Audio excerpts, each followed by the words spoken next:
5 में श्री कृष्ण ने अर्जुन से कहा, कर्म योग कृष्ण भावना भावित कर्म, ज्ञानी पुरुष दिव्य ज्ञान की अग्नि से शुद्ध होकर वहता सारे कर्म करता है, किंतु अंतर में उन कर्मों के फल का परित्याग करता हुआ शांति, विरक्ति, सहिष्णुता, आध्यात्मिक दृष्टि तथा आनंद की प्राप्ति करता है। छठा अध्याय आत्म संयम योग। भगवान श्री कृष्ण बोले, जो मनुष्य कर्म फल न चाहता हुआ करने योग्य कर्म करता है वह सन्यासी और योगी दोनों है। केवल अग्नि होमादि क्रियाओं को त्याग करने वाला सन्यासी अथवा योगी नहीं है। हे पांडुपुत्र अर्जुन, जिसको सन्यास कहते हैं उसी को तू योग जान, क्योंकि संकल्पों को न त्यागने वाला कोई भी योगी नहीं होता। योगी बनने की इच्छा वाले मननशील मनुष्य के लिए निष्काम कर्म ही साधन है और योगारूढ़ हो जाने पर संकल्पों का अभाव ही कल्याण का हेतु है। जब मनुष्य न तो इंद्रियों के भोगों में आसक्त होता है और न कर्मों में, उस समय वह सब संकल्पों का त्यागी पुरुष योगारूढ़ कहलाता है। अपने द्वारा ही संसार समुद्र से अपना उद्धार कर अपने को गिरावे नहीं, कारण कि यह जीवात्मा स्वयं अपना मित्र और शत्रु है। जिसने अपने मन और इंद्रियों सहित शरीर को जीत लिया है वह अपना स्वयं मित्र है। जिसने नहीं जीता है वह उसका आप ही शत्रु है। सर्दी, गर्मी, सुख दुख तथा मान अपमान आदि इंद्रियों में निर्विकार, शांत, स्वाधीन शरीर वाले मनुष्य की स्थिति परमात्मा में ही हो जाती है। वह तद्रूप रहता है। ज्ञान विज्ञान से जिसका अंतःकरण तृप्त है, जो निर्विकार, इंद्रियजीत तथा मिट्टी, पत्थर तथा स्वर्ण में समान भाव रखने वाला है, वह ईश्वर प्राप्ति वाला अर्थात योगी कहा जाता है। हितैषी, मित्र, शत्रु, उदासीन, द्वेषी, बंधु, साधु और पापी सब में समान भाव रखने वाला व्यक्ति श्रेष्ठ है। अंतःकरण और इंद्रिय सहित शरीर को जीतकर वासना और संग्रहशीलता से दूर रहकर एकांत में अपनी आत्मा को परमात्मा के स्वरूप से युक्त रखने की साधना करनी चाहिए। शुद्ध भूमि पर कोसा, उस पर मृगछाला, उस पर वस्त्र, ऐसे स्थिर आसन को जो न बहुत ऊंचा हो न बहुत नीचा बिछावे। उस आसन पर बैठकर मन को एकाग्र करके चित्त और इंद्रियों की क्रियाओं को वश में किए हुए आत्मा की शुद्धि के लिए योगाभ्यास करें। उस समय शरीर, सिर और गर्दन सीधे, अचल, स्थिर रहे। इधर उधर न देखकर नासिका के अग्रभाग पर दृष्टि जमाए रहे। अंतःकरण शांत कर भयभीत एवं ब्रह्मचर्य के व्रत में स्थित हो। मन को वश में किए भगवान का ध्यान करता रहे। इस प्रकार आत्मा को परमेश्वर के रूप में निरंतर लगाता हुआ स्वाधीन मन वाला योगी ईश्वर में स्थित रूप परमानंद में परिणित होने वाली शांति को पा लेता है। इस अभ्यास की सिद्धि बहुत खाने वाले को नहीं होती और बिल्कुल न खाने वाले को भी नहीं होती। न अधिक सोने वाला अथवा न अधिक जागने वाला ही इस सिद्धि को प्राप्त कर सकता है। यथा योग्य आहार विहार, कर्म चेष्टा और शयन जागरण करने वाले व्यक्ति को यह सब दुखों का नाश करने वाला योग प्राप्त होता है। इस अभ्यास से जब वश में आया मन ईश्वर में स्थित रहने लगता है, तब सब इच्छाओं से मनुष्य निष्प्रिय हो जाता है। तब वह योग युक्त कहलाता है। जिस प्रकार वायु रहित स्थान में रखे दीपक की लौ हिलती डुलती नहीं, वैसे ही योग के अभ्यास से मनुष्य का वश में किया हुआ मन चलायमान नहीं होता है। हे अर्जुन, जब ऐसी स्थिति हो जाती है कि योग के अभ्यास से निरुद्ध हुआ मन विषयों से उपराम हो जाता है, मनुष्य की आत्मा ईश्वर के दर्शन में ही संतुष्ट रहती है। इंद्रियों से अगम्य केवल सूक्ष्म बुद्धि से ग्रह अनंत आनंद को अनुभव करता है और ध्यान से विचलित नहीं होता।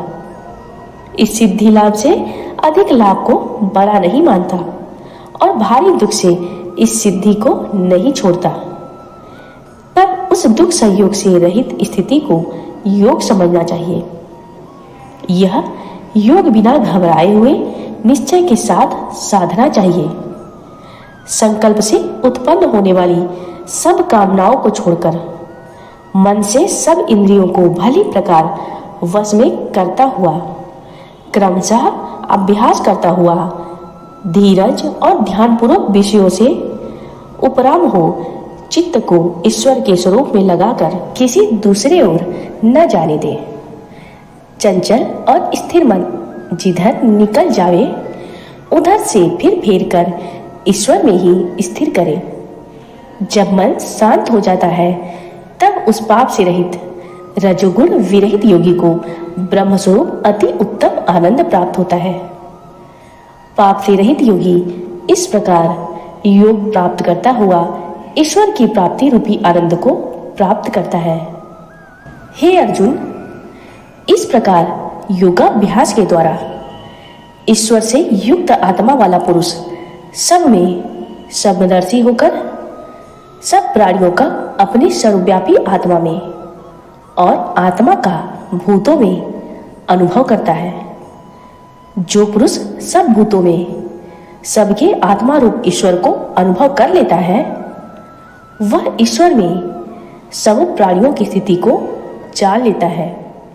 वह ईश्वर से अथवा उसे ईश्वर कभी नहीं बिछोड़ता।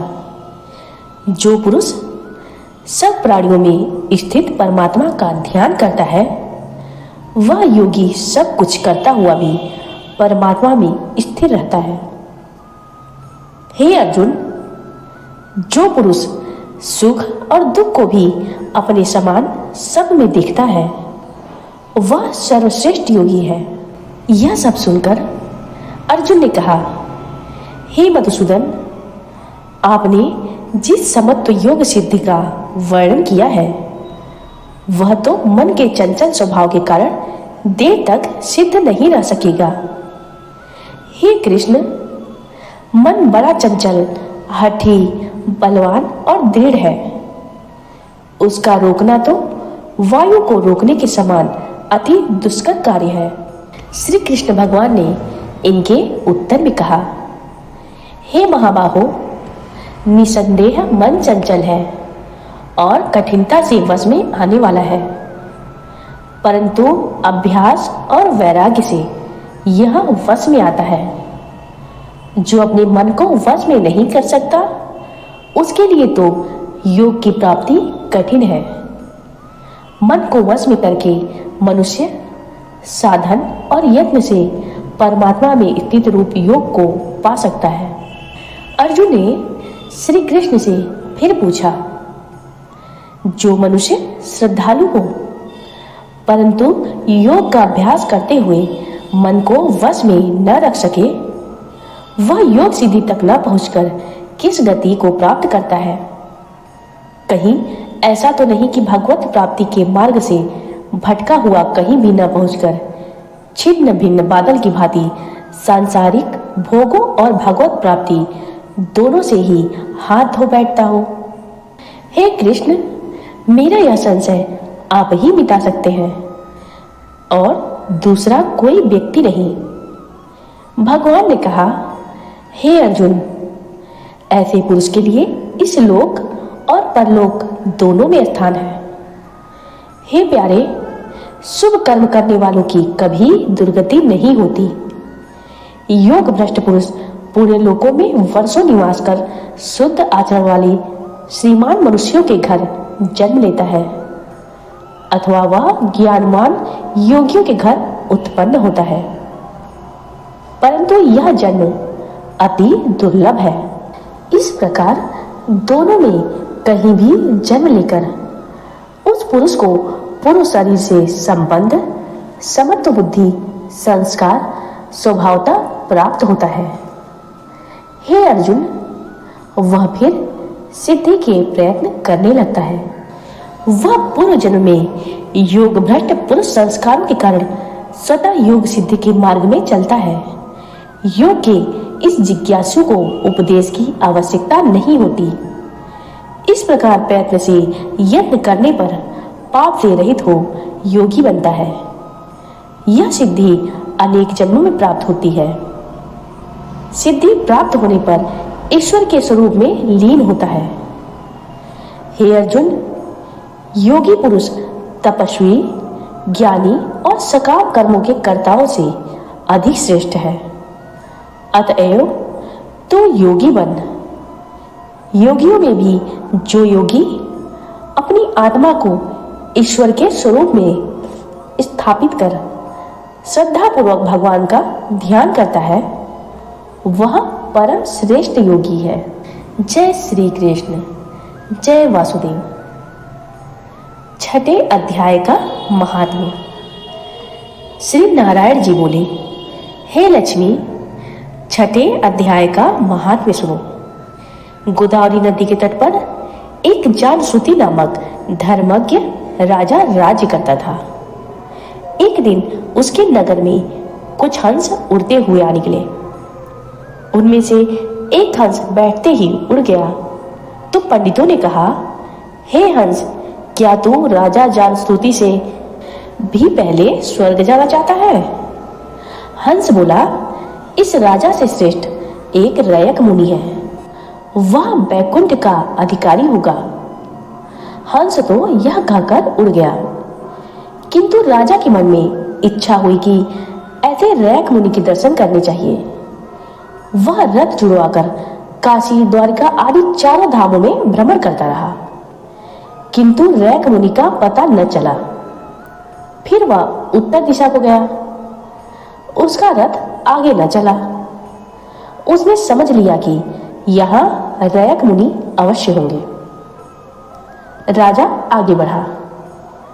पर्वत की कंदरा में एक तेजस्वी महात्मा बैठे दिखाई दिए। राजा ने दंडवत कर कहा, मैं आपके दर्शन से कृतार्थ हुआ। रयक मुनि ने राजा को प्रेम से अपने पास बिठाकर कंदमूल खाने को दिए। राजा ने पूछा, आपका तेज किसके बल से है? रयक मुनि बोले, मैंने अपनी जान में कोई पुण्य नहीं किया। हाँ, मैं नित्य गीता जी के छठे अध्याय का पाठ करता हूँ, यह सब तेज उसी का है। तब राजा अपना राजपाट पुत्र को देकर वही गीता के छठे अध्याय का पाठ करने लगे और त्रिकालदर्शी हुए। नारायण जी बोले, हे लक्ष्मी, यह छठे अध्याय का महात्म्य है। इसको कहने और सुनने मात्र से व्यक्ति को वैकुंठ की प्राप्ति होती है। जय श्री कृष्ण।